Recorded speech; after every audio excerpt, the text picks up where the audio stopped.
You're tuned in to RX Radio. The inclusion of the fridge cigarette today is really telling. You know what it is? That's the holidays. That's what that is. That's the holidays. Yeah, there's something very festive about a Coke Zero and a Zen Cool Mint.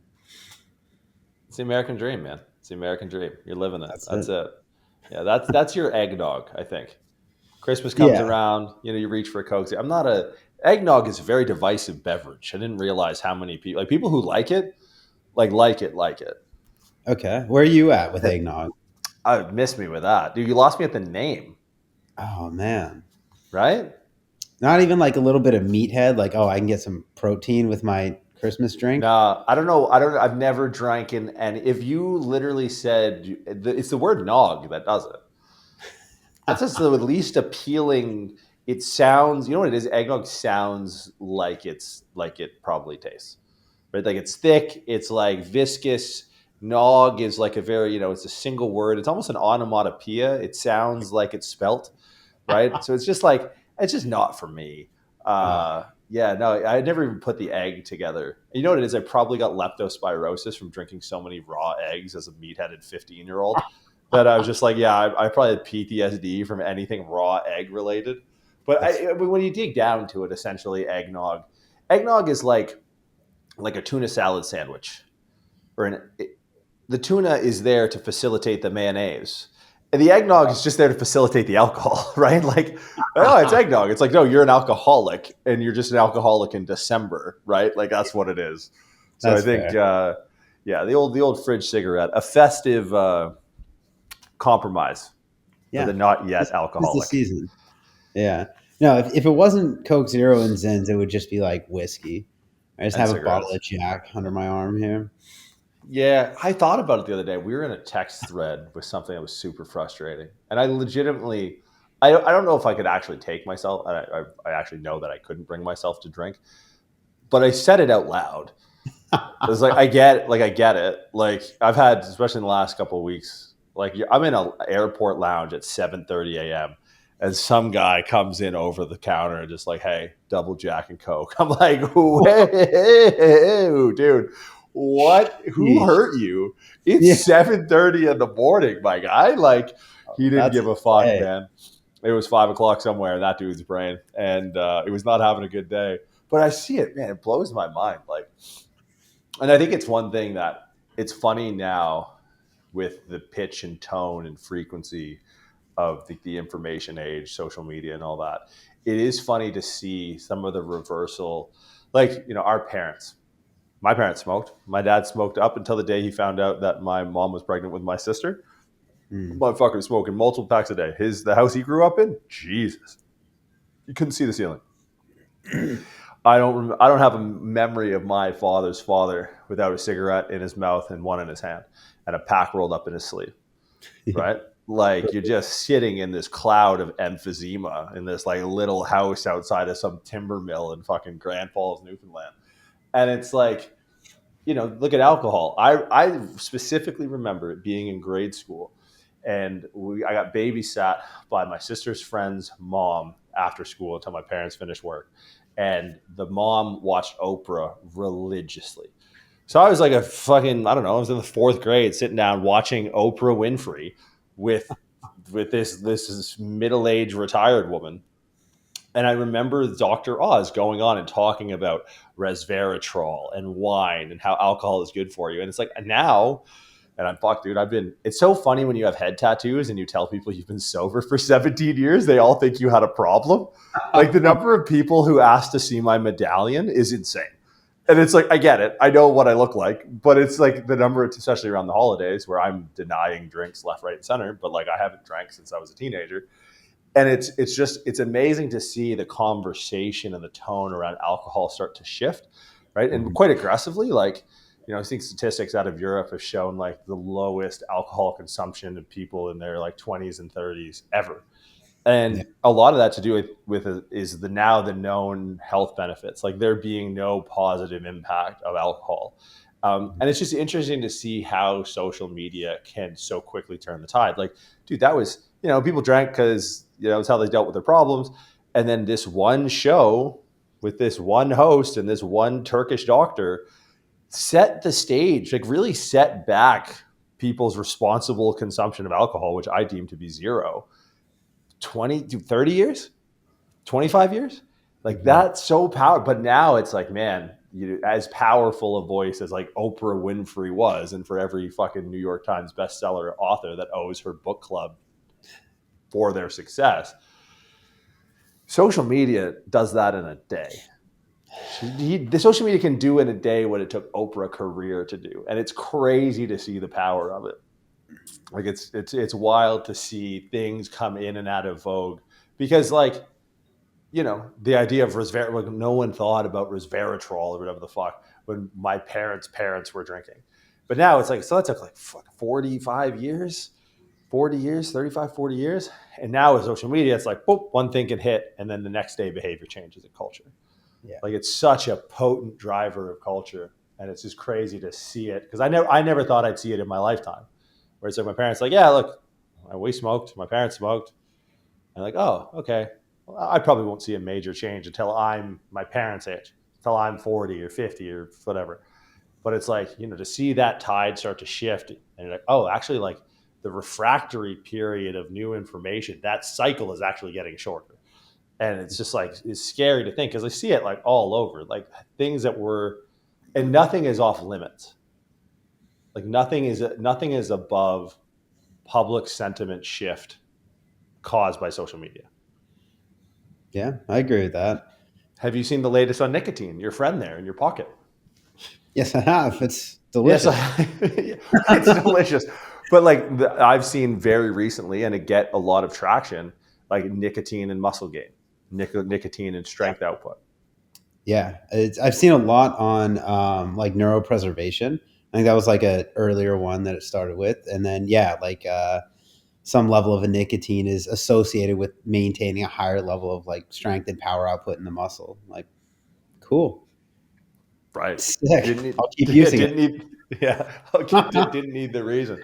It's funny, like one of the things that I see, and I've had this conversation more and more, is actually having a conversation with a gym owner today about like the influence of social media and its evolution on just what is up for grabs and up for debate. Like I think of the fitness industry, a lot of times we think of the fitness industry and the supplement industry as like very much adjacent to one another, right? Those are kind of two in the same, or the supplement industry falls by and large under the health and fitness industry, not exclusive, right? It can kind of be in the health and fitness industry. Like people are buying turmeric and shit that don't actually like lift weights or work out, but they're still looking to improve their overall health.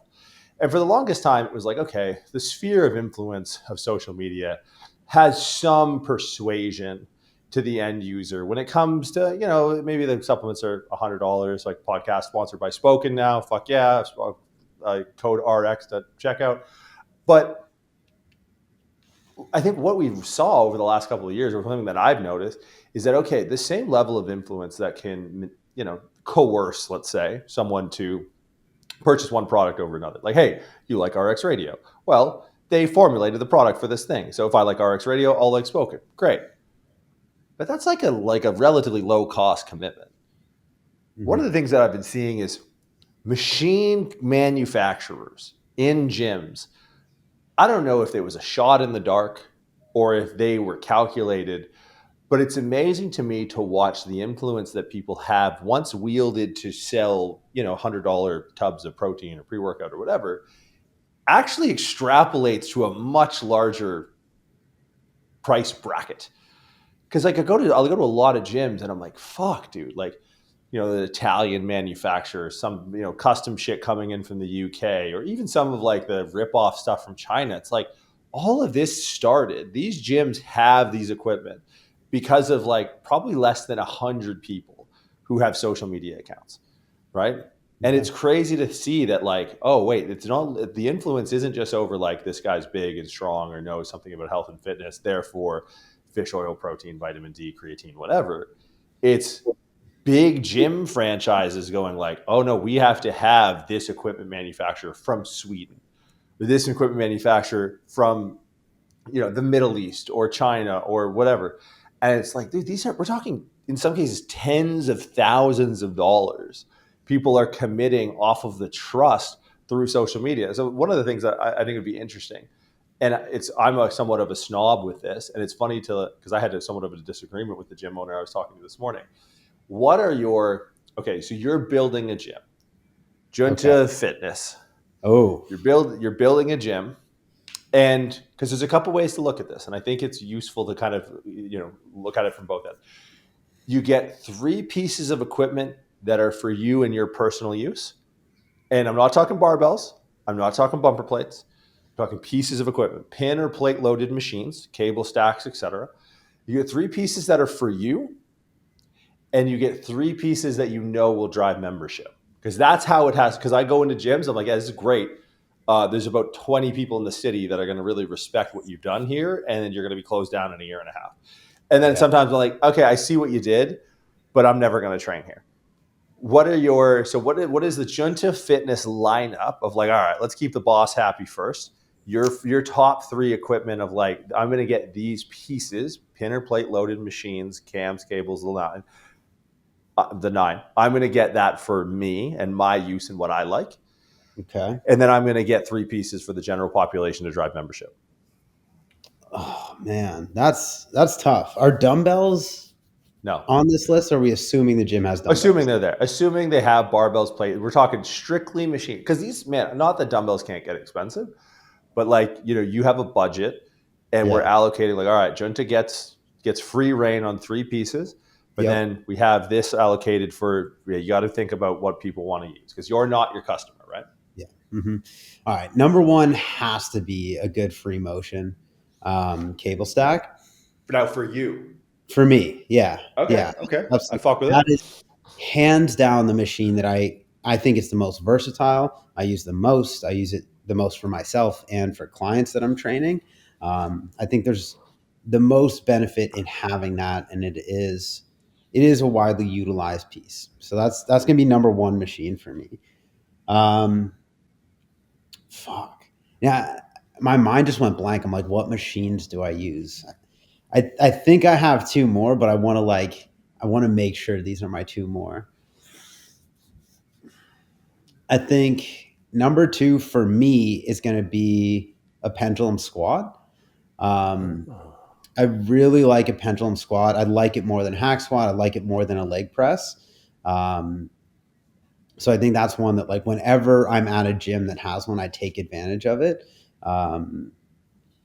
So that'd be one that I'd use very often. Fuck, man. I think number 3.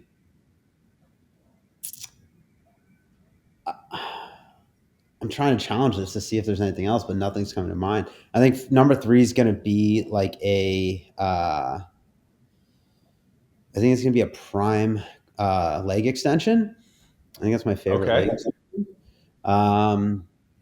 Just because like I feel like most muscle groups, like I can get a pretty good training session without, specific machines. But a quad extension, I think, is one that like to really train your quads, like there's not much besides a quad extension that's going to like get you that sensation. That's going to get you like, it's helped me a lot with knee pain.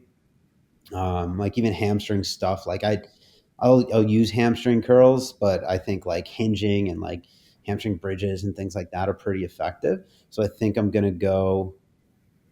Those are my top 3 in that order. Is a free motion cable stack, number 2 a pendulum, and then a prime quad extension. Interesting. I never would have guessed any of those. The free motion I can get. I mean, I would maybe toss that into like the member one, but I'm curious if then are those with those 3 in mind. Yes. Jiunta Fitness. What are you putting in for? Oh, okay, memberships. Like, oh, they have that. That's great. Man, I hate that it's going to go here, and these are not pieces of equipment that I would ever put in right. But because you don't want people there. It's all going to be booty equipment, like all of it. Okay, maybe all of it. Let's see. I'm gonna have some sort of like hip thrust machine. Girls nut over those things. It's gonna be a fucking. I think it's gonna be an abduction machine which I use an abduction and an adduction machine quite often. I think they're useful pieces of equipment to have. But like Mhm. I if I were on my short list, like cable stack, you can utilize it the same way, similar way. And then number 3, I think I'll say a leg press. I think a leg press is a pretty. I don't have a specific brand. I know there's ones that I like. God, there's that one at MI40. It's like the hip drive. I think that's a really smooth leg press. Oh, the Cybex, the The squat Cybex press. squat Yeah, press. That's with it. the That's pivot on the foot plate. Yeah, Cybex yeah. squat press. Yeah, yeah. Okay. Yeah, I think that's one of probably my favorite ones that I've used. So I'll Mhm. say those are going to be my 3 to drive membership. Okay, so that's a squat press, a abduction or adduction, maybe even a combo piece, and some hip thrust machine. Yep. Yeah. Interesting. So Jiunta Fitness, first 6 in the door for you are free motion, quad Yep. extension, and a pendulum, Yep. and then hip thrust, abduction, adduction, and a what was the last one? The squat press. The squat Cybex. press. Okay, interesting. Huh. You can only train lower at my gym apparently. Apparently, this shows your prior. I think that'll reflect a big difference in our training styles right now. If I'm going in, I think a good unilateral leg press, something where the top plate, like for me personally, I think I really enjoy a unilateral leg press, plate loaded, pin load. I haven't come across a pin loaded one that allows the actual foot plate to separate Mm. that can load heavy enough, frankly. Like Panada makes one. Then if using a hammer strength or one of the classic pin loaded just doesn't get the right position. Like I like an open, I guess I would almost call it like an open chain where the foot is the thing that moves. Mm-hmm. Rather, like Kaiser Air Squat has a cool one. Like Kaiser Air or Oh yeah, Kaiser yeah. has a leg press that moves unilateral. So unilaterally controlled with the option to like close it into bilateral plate loaded leg press, I think would be one for me. Um, ooh, this is for someone who posed the question. Yeah. I'm having a tough time. It's I think a okay. machine.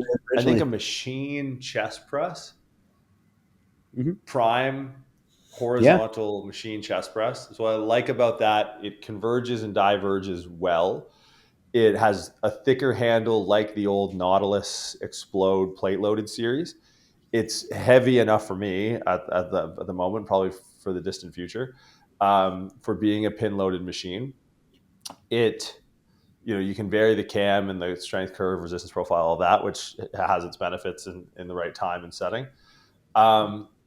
But it doesn't succumb to, because if you guys are familiar with like the Nitro series Nautilus press, the only way that you adjust the depth is you adjust the chair position. It's like, well, you're not just adjusting the depth, you're changing the angle of your arm path as you because the arms themselves don't actually move. So I think the single leg press, prime horizontal, and I'm going to go hack squat. Okay. I think for the reason being is like for squatting patterns, assuming that there's a barbell involved for adductors and glutes, I'm fine putting a bar on my back. I've dents in the fender and I don't tend to squat often for obvious reasons. But if push came to shove and I was like, okay, I really want to do a focus on lower body strength and power or build the strength or whatever, glutes or adductors, I don't mind putting a bar on my back. I mind putting a bar on my throat. I'm going to say it right here. I'm 35 years old. I've probably done my last front squat. I don't know if I will perform a front squat again. With the state of my ankles and the knees and just the general discomfort and going like, okay, I am not actually able to push from a hypertrophy, stimulus, effort, proximity to failure perspective. Like when I finish a set of front squats, if you hooked my quads up to a car battery, there's still something there. Those are still going to turn over, right? So one, I'm from a cardiovascular standpoint pretty out of shape. So I'm not converting oxygen into the whole cellular respiration process as efficient as one should be. And you add to the fact that I have a bar on my trachea, and then I'm trying to stay upright with the thing that wants to roll off my collarbones. And so I have to like jam this bar into my throat. I'm like, I'm really, I'm stifling my output in pursuit of technical proficiency of this movement.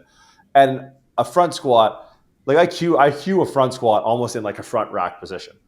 Like I grab under the little shoulder pads. I'm externally rotating and protracting my scaps. I'm trying to keep a relatively stacked position, but not too stacked. I think that's a mistake that people make in the hack squat is they try and go flat back, full posterior tilt.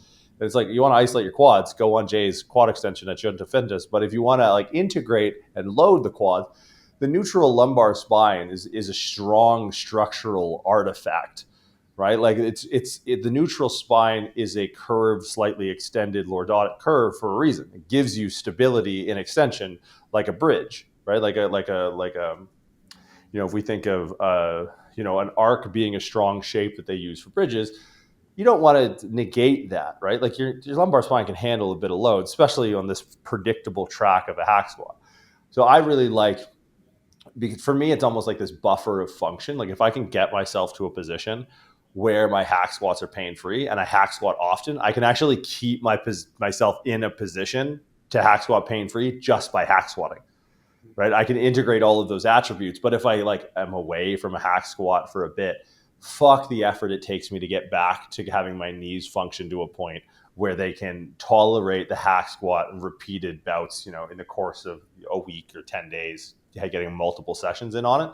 So for me, it's like the overload in that lengthened position at the bottom position of the hack squat is very telling of sort of the overall state of my, lumbopelvis down into my hip and even my foot and ankle. So, it takes a lot for me to get hack squat ready from like a movement quality standpoint. But if I can get there and I can stay there and I have access to it and I can load it, it really helps me keep my knees nice and happy while getting output in my quads in a way that's not stifled by a barbell choking me out or just my thoracic spine having to stay upright. All right, guys, we'll get back to the episode here in just a second. But before we do, we're going to talk a little bit about Spoken Nutrition. Spoken Nutrition is a project that's real near and dear to my heart. And it looks like a supplement ad in the middle of a podcast, because it is. But I was part of the formulating team that brought Spoken Nutrition to life. So we can guarantee two things. One, a complete product line. You don't need 200 plus products sitting in your shelf. So we really consolidated the problems that high performers run into, and these supplements represent their solutions. Number two, transparency. A lot of products on the market hide behind proprietary blends. All of our labels are NSF for Sport certified, and they all contain therapeutic doses of all the ingredients inside. So for RX Radio listeners, head on over to spokennutrition.com/RXD for 15% off all your orders. Back to the episode. So that would be thing number three. We did three. These are my pieces. So the horizontal chest press. What was the single leg press? No, single leg press. Single leg press and the hack squat. All right. So I got like one upper body in there. And then if I had to go members, a Smith machine. I think the Smith machine would have to be on there. I think, it has versatility and allows you to set up a hip thrust on it. It's going to be something that a bodybuilder like person can get creative with. Like those are going to be the people. Like I'm looking at this through the lens of like, okay, who are the types of people that machines are make or break for, right? Like Sally What's Her Bucket walks in and goes, yeah, it looks like a gym. I'm going to pay for it and never show up. So here's my money and great. But I think of like who is kind of snobbish with needing certain kit. People who use the word kit are snobbish about using and so I think they'll see the versatility of like, well, all right, they got a good Smith machine. I can do hip thrust there. I can set up my high incline presses, my overhead presses, my deficit rows, all that. So I think that would be one where that's going to put some asses in the seats in a way, or appeal to an audience that will be like, oh, you don't have a Smith machine? Okay. That's a strike against it. So that I think that's number one for me. Assisted pull up and dip station. I think I could just as easily have put an assisted pull-up and dip station in my preference. Like I think those are great tools. I love being able to, especially with my shoulders and dips, like I love being able to ease myself into body weight dips and loading dips through underloading, but maintaining good positions. Pull-ups the same. I think like, my shoulders are angry, or my pec or my delt or my AC joint or whatever.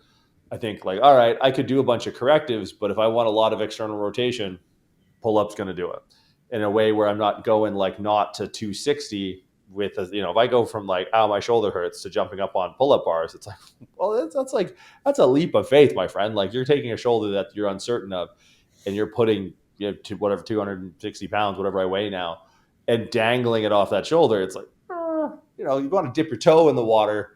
I think that the assisted pull-up and dip station is super useful because they're movements that the complexity, and like I think the word complexity is right here, and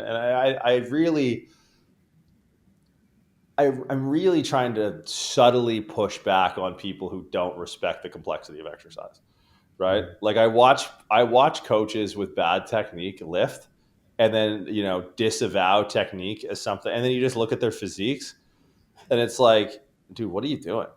Like you're making a meme of yourself, right? Like technique clearly matters to a certain degree, at least more than you make it off to because look at your physique, right? Like you're trying to, what is your coaching business? Like come be mediocre with me.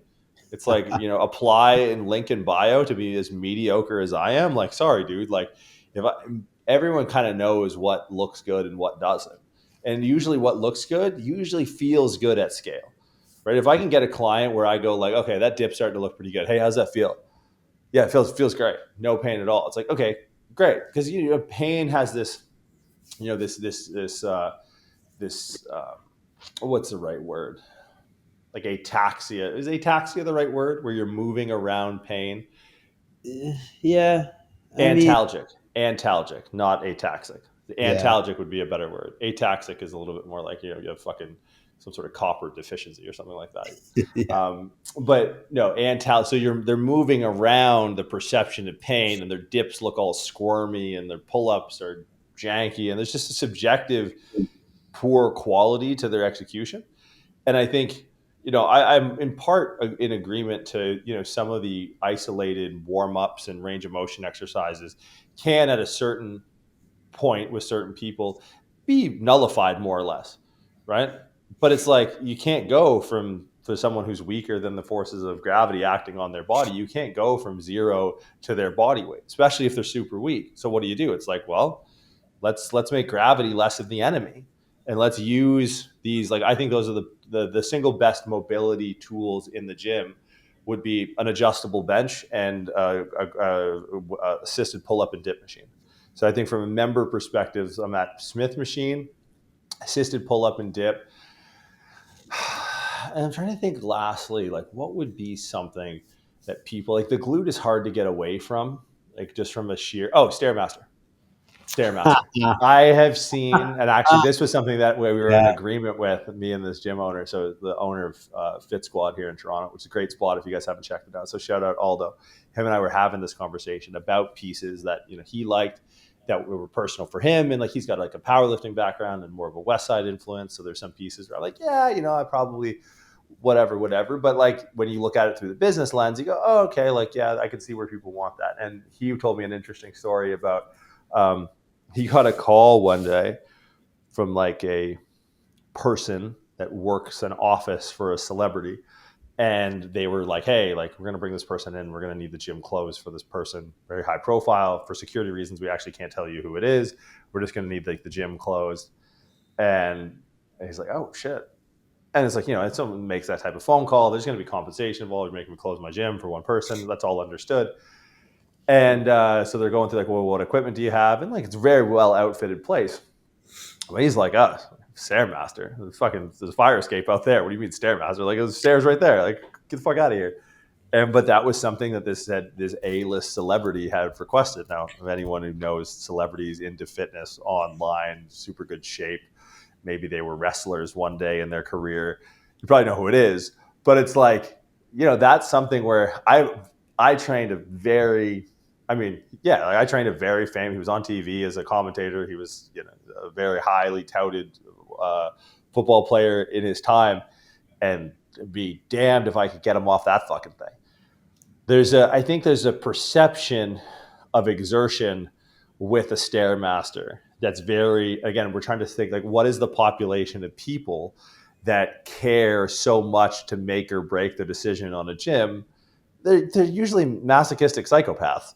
All right, so what is the most masochistic thing that you could do? It's like you walk on a fucking vertical hamster wheel up this Tower of Babel forever. And it's like, all right, well, so Stairmaster's it. So I think of like, all right, from a purely business perspective, if I'm allocating budget and I'm really trying to inhabit the mind of someone who's going to naysay, someone who walks in 24-hour fitness, like, oh no, you don't have a Stairmaster. So when's the pizza get here? They don't give a fuck. You know what I mean? Like Planet Fitness or whatever. But if someone is so critical, like, okay, where does their head go? So I think Stairmaster, I think assisted pull-up, dip, especially if you have personal trainers in your facility, like their clients may need that or be used to it, and Smith machine. Those are those would be my top three for putting asses in the seats. Yeah, Stairmaster's a good one. I didn't even think of that one, but that's like people just camp the fuck out on that. They just want to hate themselves for hours. It must be what it is, right? It's just self-loathing. Yeah. It's like they couldn't afford a therapist, so they just got a Stairmaster instead. Yeah, I'd much rather I hate myself in other ways. I think cigarettes and alcohol would be a much more useful if you're gonna. It's just, look, I think it's a useful. I know a lot of people who listen to this have facilities, and I think the thought process is it's emblematic of how you need to think as a business owner, right? Mm-hmm. And so I thought it was an interesting conversation because it shows where your biases are. It puts a clear spotlight on your biases and what you like and what you want. And the difference between your biases and the assumption of the biases of the people that you are working with is the delta that your business relies on. It relies on you to be able to traverse that delta. Like the number of coaches that I've talked to, even just about like whether it's their online coaching business or their in-person, it's like to a certain degree, sure, and this actually came up in our conversation, it's okay to not have people in your gym, right? Like exclusion criteria for a company is like, at a certain degree, it's very useful. I think small businesses suffer from studying large businesses as large businesses, right? And I think that's something where, you can listen to whatever the flavor of the week business podcast, entrepreneur, guru guy is. And I think there's more nuance and texture to it than I'm maybe leading on to. But one thing you always have to see is like, well, what did those companies do when they were this size? Now, some things are just unicorns, right? Like you're not at the University of Oregon, right? You're not a budding entrepreneur with a Division I track team and a waffle maker with a bunch of rubber. Like you're not Nike. And I think it's useful to know that. But it's like if you're trying to build. And this is like a plague right now. And this has been where I think social media, to kind of return to the top, is like social media has shone a spotlight on the necessity of brands to have culture. And I watch it. You know how I know this is a big deal? Because people will literally call their company something culture. And it's like, okay, but just because it's in the name doesn't mean it actually embodies something. So I think part of building a brand culture or brand identity, it actually has more to do with what you don't say. It has more to do with the equipment you don't have. Because it says something like, if I were to open a gym, I probably wouldn't be opening a gym for the sole purpose of making as much money as possible. Yeah. I would make a gym similar to you of like, I want to have a place to lift with my friends. That if it pays for itself, great. That's why I would open a gym. And I would like strongly encourage anyone who's opening a gym to start a business to reconsider and look at literally every gym of all time. Seriously. Like there's like 5 gyms that make money in the world, and that's not entirely true. But it's a tough market. It's in person. Overhead is high. Retention is low. New trends are popping up left, right, and center. Like come up with a concept group exercise class, and you're probably going to be in business at least long enough to make your mint. But I just wouldn't recommend it. So for me, it's like if I were to start a gym, and there's gyms that do this really well. Like I think of bodybuilding gyms are probably the easiest to point out because like there's some machines that they just don't have because it doesn't align with bodybuilding. Like you're not going to see a lot of sleds, prowlers, and turfs in like hardcore bodybuilding gym because it's a cultural thing. It's like I don't want the place that I stretch or fall over or vomit after my leg press to have a bunch of like high rocks people pushing sleds around. So that's a cultural decision to omit something to gain something that's intangible. And I see a lot of people trying to make, and this is symbolic, this decision, whether you're starting a gym or you're starting a supplement company. I had this conversation earlier today on another call, or whether you're starting a fucking clothing line, or if you're starting a business. And now in today's age, it's like a face of a business, in my opinion, is necessary, at least to a certain point, right? Like we started this podcast with the expressed intention of what it does. It's like, oh, get to know these guys. Maybe they know a little bit about training. Here are the businesses that they run. Cool. That's not going anywhere, right? That level of transparency and awareness isn't going anywhere. So if we opened a gym and we were like, I listen to these guys on the podcast. What is all these fucking, these glute builders and Stairmasters doing? It's like, oh, like they're selling out. It's like, no. Like Jiunta built an Olympic lifting platform. There's this pendulum and there's this, and there's Shallow's unilateral. So there's something to be said about, okay, what is on the flip side, right? Okay, we gain a person, but that person has a tendency, right? They have their own biases that are consistent with them wanting that piece in that machine or in that. And what comes with that? Well, the person who wants a Stairmaster wants their friend to drop in for free 4 times a week. It's like, I don't get this fucking Stairmaster out of here. I don't want to deal with people who want to go on the Stairmaster and they're exhausting people who hate themselves and they're bringing in new recruits every week. I don't want this other person who likes you, who likes this thing that also likes the Stairmaster. Like, get the fuck out.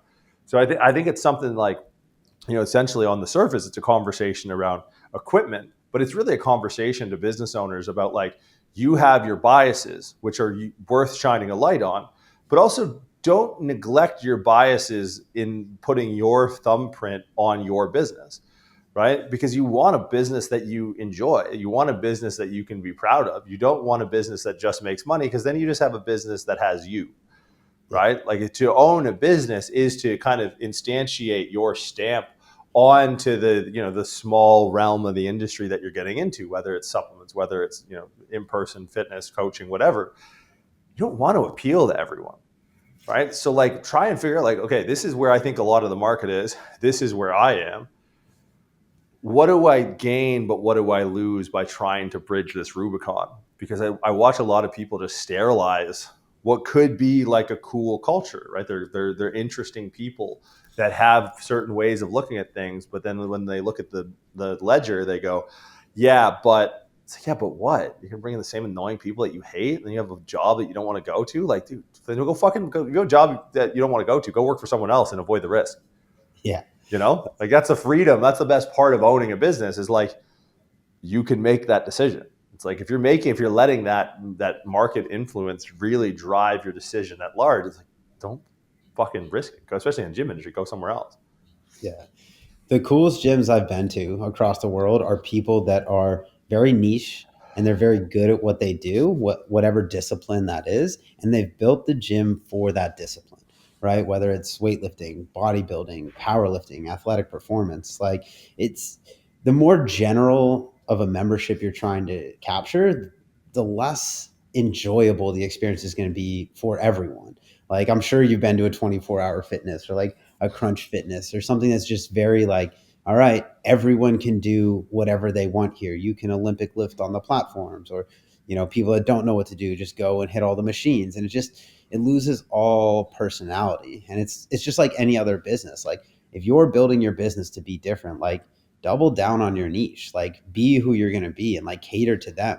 Like, be the coolest fucking Olympic weightlifting gym in California, in New York, like wherever you are. And that's the stuff that makes gyms cool, because there's all these big box gyms that are so general that like that niche has been covered. Like, you're not going to come in and disrupt the Globo gym industry. Like, come in and like set yourself apart.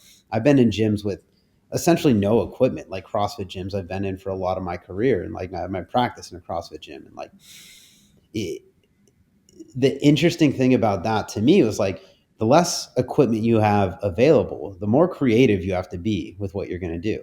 And like, even within that, like I was able to build like a weightlifting section in that gym, and like it developed like a pretty cool culture to it, because it's like, all right, this is what we do. Like we've outfitted this for weightlifting, and that's all that we're going to do back here. Like we're not going to have jump ropes and box jumps and kettlebell swings. Like this is just weightlifting, and we have everything we need for weightlifting in this area. And this is like, then it starts to become the environment where it breeds people who seek that out, and that's like self-enforcing. Like it's a positive feedback for that type of atmosphere. And like same thing with other gyms that I've been in. Like one of the coolest fucking gyms I've ever been in, Yo Murphy Performance, the Compound down in Tampa, Florida. Like it's not a bodybuilding gym, it's not a weightlifting gym. It's there for high level athletes to come in and get better at what they do, and has everything available to them, every tool that they need to do that. But it's not a general membership gym. Like you're not going to franchise that and just like make a ton of money doing that. Like you're going to double down on that niche, and that's how you're going to make money with a gym like that. And that's the approach I would take if you're someone that's listening to this and you're like thinking about starting a gym. It's like, cool, like all the general gyms are already out there, and people that have very general interest in fitness are going to go to those. Like find the niche that you resonate with, that you're passionate about, and then build a community, build a culture around that. And then that will become self-perpetuating, especially if it's something that's uncommon, that there's not much of. Like some of the coolest gyms around the world for like weightlifting, powerlifting, like they just have this culture where it just attracts people that are into that. And that's like, people will gravitate towards it if you build something worth gravitating towards. Yeah, and I think it's like, you said like the general gyms have kind of been covered. And I think if you look at it like a bell curve, I think one of the things that people struggle with in the gym industry, especially when they're doing one-offs and they're building their own spaces, is they struggle understanding like you're going to attract end tails, but you're going to attract the end tail of like, hey, I'm really into bodybuilding. And you're gonna, you're gonna attract those people, but like you look at that as like a finite resource. But the bell curve of like people and their preferences in gyms has like, okay, this is the super niche that's into bodybuilding, and this is like the general that's like just kind of into general fitness. But this entail here at the beginning runs up not against like the x-axis, it runs up into the rest of the world. It's like how many people need a goal before they need a reason to go to the gym. Right. So it's like you are not just picking up this end tail of like niche bodybuilders over here, niche Olympic weightlifters on the end tail of this distribution who have been training for a while and are hyper focused and hyper niche and hyper specific on their goals. This is speaking to not only the end tail over here of like, oh, I'm just kind of getting into fitness. Oh, you know what? My dad was a bodybuilder. I watched Pumping Iron as a kid, or like I really like Schwarzenegger, blah, blah, blah. I'm going to skip this hole and I'm just going to whoop, and I'm just going to go right here. Because I see that in bodybuilding gyms a lot. You see like the super jack, you see a guy walk in, and it was the same with powerlifting, right? Powerlifting, very niche. And like, I would frequently train. I remember training one night, it was a Monday night squat day at Boss Barbell Club. And there was 6 of us that squatted over 700 pounds. There is few places on the planet that are, I mean, at least back then, this is almost 10 years ago, that you could walk into a gym and you have 6 people squatting over 700 pounds, right? And you had 2 squatting in the 9s. It's like that just doesn't exist. But the rest of what actually kept the lights on were people that were learning how to squat. But it's like and it was in the Silicon Valley, Boss Barbell Club. And one of the things that these smart people all knew was like, if I'm going to learn this, I'm going to learn it from the best in the world. So they look at just the end tails, the outliers, like the high performers that will, they have, Jiunta banners up on the wall of the gym from the competitions that you've won. But that'll scare off potentially the middle part of the bell curve, but that gives such clear and concise direction to everything that's even off the map. Because we got to consider that I would argue that maybe 15%, maybe it's up to 20, but I would probably err on the side of conservative and say 15%. And that could even be high of people in America have, within a certain 18 to 35, 18 to 40, have a gym membership of any kind. So it's like, well, yeah, all right, we can play around with the scraps of this 15% who are already in this thing. But because you have this unique piece, you can actually speak very clearly and directly to an outcome that you can provide better than anyone else to everyone that's not even on the fucking graph, right? Like, oh, I you know what? I always wanted to get into weightlifting. I thought that was really cool. Well, you ain't going to 24-hour fitness.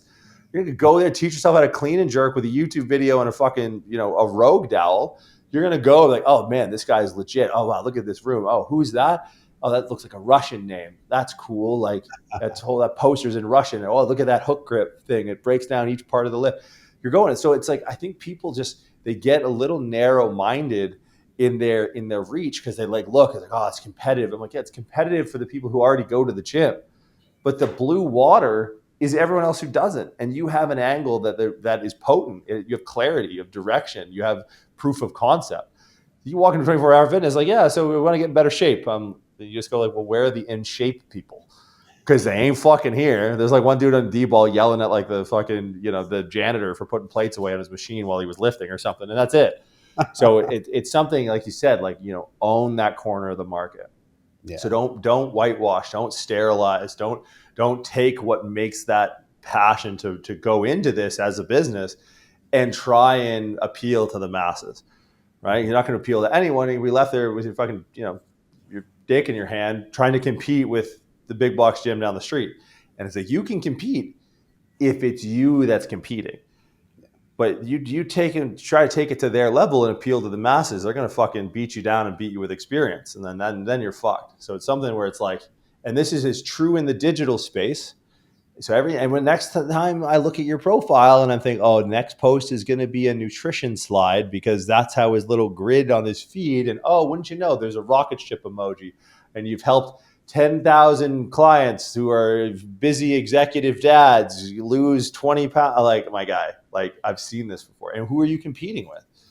Dude, you're competing with Chris Hemsworth.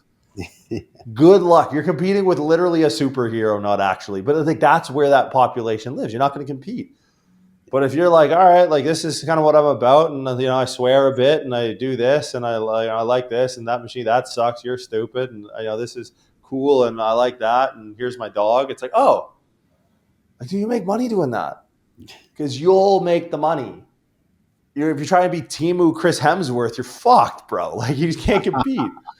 Oh man. So I mean, again, a little bit of an abstract, like, extrapolate out this idea of like, okay, what are my core beliefs as represented through equipment? What are what I think people really like, and what am I willing to compromise on my core beliefs, if anything, to establish a business that's sustainable? Because if you fucking hate it, it's not going to be sustainable. I'll tell you that for free.